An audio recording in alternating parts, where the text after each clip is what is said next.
នេះគឺជា mode supercar ដែល mode supercar មួយនេះគឺនៅពេលដែលយើងជិះទៅហ្នឹងគឺយើងអាចចាក់យ៉ែវាចេញផ្សែងបានយ៉ាងអេនតែម្ដងអូខេសួស្តីអ្នកនរគ្នានៅ Roller Panday មួយនេះថ្ងៃនេះគឺខ្ញុំមាន mode ថ្មីមួយសម្រាប់ប្រជាជនអ្នកគ្នាលេងទៀតហើយដោយ mode ហ្នឹងគឺមានឈ្មោះថា supercar បើសិនមកអ្នកគ្នាចង់ដឹងថា mode នេះលើប៉ុណ្ណានោះតោះចូលទៅមើលការ review ទាំងអស់គ្នានៅពេលដែលអ្នកគ្នាចូល game ហើយអ្នកគ្នាចង់បានឡានជិះអ្នកគ្នាសូមចុចទៅកាន់ inventory ហើយអ្នកគ្នាចុចកន្លែង crane នេះមកបន្តមកអូទៅក្រោមមកអ្នកគ្នានឹងឃើញឡានជាច្រើនហើយដោយអ្នកគ្នាស្រឡាញ់មួយណាគឺយកមួយហ្នឹងទៅអ្វីដែលលយពីម៉ូតមួយនេះគឺអ្នកគ្នាអាចកាប់ play បានលើសូទីត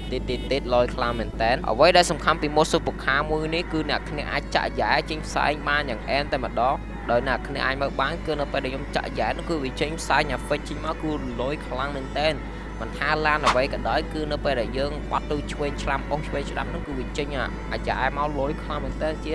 កប់តែម្ដងបងមួយនេះគឺលយខ្លាំងមែនតើសម្រាប់អ្នកចូលចិត្តឡានប្រភេទចាក់យ៉ែចេញផ្សាយអីចឹងទៅឥឡូវគឺវីដេអូរបស់យើងគឺបានមកដល់ទីបញ្ចប់ហើយតើអ្នកគ្នាគិតយ៉ាងបេចដែរចំពោះម៉ូតមួយនេះការ review ម៉ូតរបស់យើងគឺមានតែប៉ុណ្្នឹងទេជួបគ្នានៅវីដេអូក្រោយបាយ